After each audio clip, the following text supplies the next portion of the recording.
کفر، جس کے بارے میں فرمایا وہ اتنے جلی حروف میں لکھا ہوگا کہ ہر مومن اس کو پڑھ لے گا، چاہے وہ پڑھنے والا ہو چاہے نہ ہو، ہر مومن پڑھ لے گا۔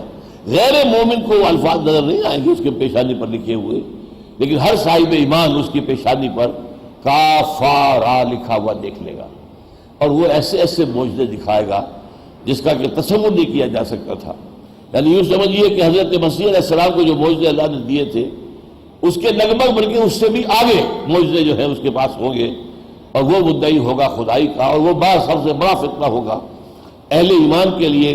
پوری انسانی تاریخ میں اتنا بڑا فتنہ اور کوئی نہیں ہوا۔ یہ حضور نے بار بار کہا ہے کہ تمام انبیاء اور رسول خبردار کرتے آئے ہیں اپنی اپنی امتوں کو، اور دیکھو میں بھی تمہیں خبردار کر رہا ہوں۔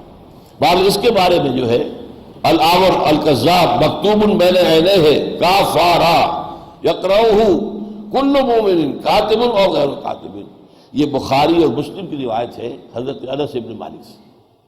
جو حدیث میں دوسرا یہ ہے دجال کا تذکرہ، دجال اکبر جو خدائی کا دعویٰ کرے گا، اپنے آپ کو سجدہ کرائے گا، جو سجدہ کرے گا اسے چھوڑے گا، جو سجدہ نہیں کرے گا قتل کر دے گا۔ تیسرا ذکر جو احادیث میں آتا ہے دجال کے حوالے سے وہ سورہ کہف کے ساتھ اس کا ایک تعلق ہے۔ حضور نے فرمایا جو شخص سورہ کہف پڑھتا رہے گا وہ دجالی فتنے کے اثرات سے محفوظ رہے گا۔ یہ 4 صحابہ سے یہ روایات مروی ہیں، عبداللہ ابن عمر رضی اللہ تعالیٰ عنہ، عبداللہ ابن عباس رضی اللہ تعالیٰ عنہ، حضرت ابو سعید الخدری رضی اللہ تعالیٰ عنہ، ابو الدرداء رضی اللہ تعالیٰ عنہ، اور 6 کتابوں میں حدیث کے 6 مجموعے میں یہ موجود ہے، مسلم شریف میں، ابو داؤد میں، ترمذی میں، نسائی میں، احمد میں، بہقی میں۔ اب بعض میں تو یہ ہے کہ شروع کی آیات جو ہیں سورہ کہف کی، جو ان کا التزام کرے گا، ان سے محبت کرے گا، انہیں پڑھتا رہے گا، وہ دجالی اثرات سے فتنے سے محفوظ رہے گا۔ بعض میں ہے جو آخری آیات کا ورد کرتا رہے گا، بعض میں ان دونوں کو جمع کیا گیا، ابتدائی آیات اور آخری آیات، اور بعض میں پوری سورت کا۔ اور یہاں تک فرمایا گیا کہ جو شخص جو ہر جمعے کو سورہ کہف کی تلاوت کرے گا وہ اس جمعے سے لے کر اگلے جمعے تک کے لیے اس کو اللہ تعالیٰ ایک نور عطا کر دے گا جس کی روشنی کی وجہ سے وہ دجال کے فتنے سے محفوظ رہے گا۔ عن ابی سعید الخدری رضی اللہ عنہ ان النبی قال صلی اللہ علیہ وسلم من قرأ سورۃ الکہف فی یوم الجمعۃ اضاء له النور ما بین الجمعتین، دونوں جمعوں کے درمیان جو وقت ہے اس میں اللہ تعالیٰ انہیں ایک نور عطا کر دے گا۔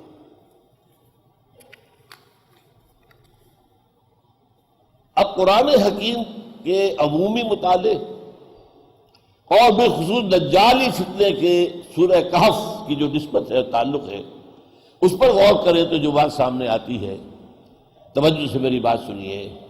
اصل دجال یہ دنیا ہے، یہ حیات دنیاوی ہے، جو انسان اور آخرت سے انسان جو اللہ اور آخرت سے غافل کر دیتا ہے، یہ دجل ہے۔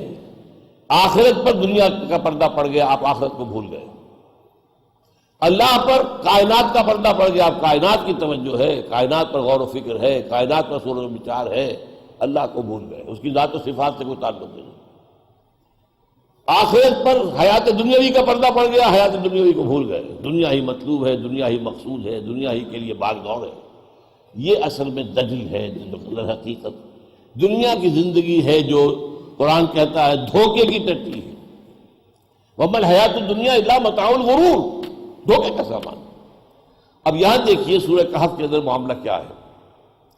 پہلے رکوع میں وہ عظیم آیت آئی ہے اِنَّا جَعَلْنَا مَا عَلَى الْأَرْضِ زِينَةً لَهَا لِنَبْلُوَهُمْ أَيُّهُمْ أَحْسَنُ عَمَلًا، اس زمین پر ہم نے جو کچھ بنایا ہے اسے اس کی زیبائش بنا دیا ہے، آرائش، سنگھار، اس کا زیور، تاکہ یہ بنی اور سجی ہوئی اور خوبصورت اور حسین نظر آئے، اور پھر ہم امتحان لیں گے۔ وہ جو ایک شعر ہے بہت عمدہ کہ روح روشن کے آگے شمع رکھ کر وہ یہ کہتے ہیں ادھر جاتا ہے دیکھیں یا ادھر پروانہ آتا ہے، تم دنیا کی طرف جا رہے ہو یا ہماری طرف آ رہے ہو، ہم سے محبت کرتے ہو یا دنیا سے محبت کرتے ہو، ہمیں اپنا مطلوب مقصود بناتے ہو یا دنیا کو مطلوب مقصود بنایا ہے۔ تو سب سے بڑا امتحان، سب سے بڑا دجل، سب سے بڑا فریب یہ دنیا کی زندگی ہے۔ اور یہ بھی نوٹ کر لیجئے کہ یہ جتنی زندگی، یہ دنیا جو ہے جتنی زیادہ حسین ہوتی جا رہی ہے، یہ ساری سائنسی ترقی نے دنیا کو بہت حسین بنا دیا. کیسے کیسے شاندار باغات، کیسے کیسے شاندار سڑکیں، کیسی کیسی فلک بوس عمارتیں، کیسے کیسے ہوائی جہاز، دیو پیکر ہزار آدمیوں کو اب گود میں لیے ہوئے دوڑا جا رہا ہے. اب یہ دنیا کی زندگی بہت زیادہ جو ہے دلکش ہے، زیادہ حسین ہے. کیسی کیسی کاریں، کتنی لمبی چمکیلی ایسی کاریں، کیا کیا چیزیں جو آج ایجاد ہوئی. تو جیسے جیسے یہ سائنٹیفک ارتقا ہوا ہے، دنیا کی زندگی زیادہ مزین ہو گئی ہے، زیادہ جو حسین ہو گئی ہے، زیادہ دلکش ہو گئی ہے.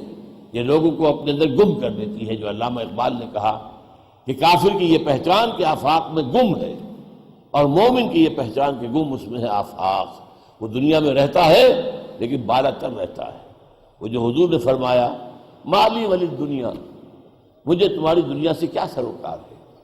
انما مثلی کا راکب استظل تحت شجرۃ ثم راح وترکہ، میری مثال تو مسافر کسی ہے جو تھوڑی دیر کے لیے کسی درخت کے سائے میں آرام کرتا ہے، پھر اس کے بعد وہ اپنا راستہ لیتا ہے. اسے اس درخت کا، وہ درخت اس کا گھر نہیں ہے، اس کی منزل نہیں ہے، بلکہ وہ تو مسافر ہے، اس نے تھوڑی دیر کے لیے آرام کیا سستانے کے لیے.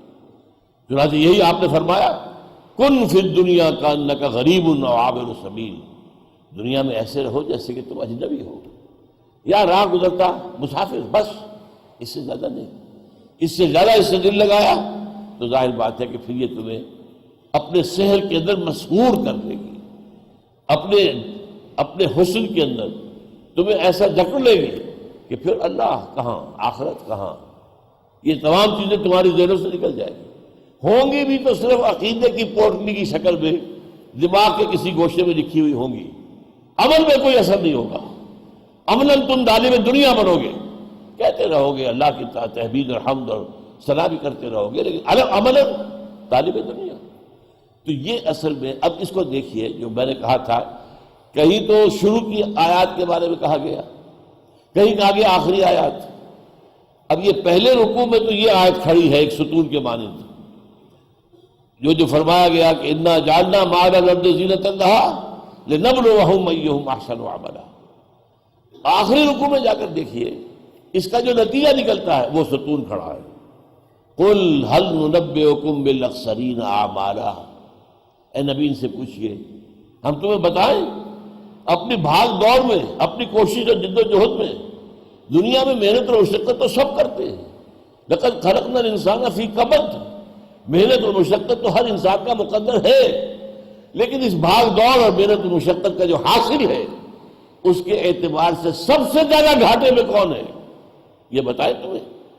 قل هل ننبئکم بالاخسرین اعمالا، جواب کیا دیا؟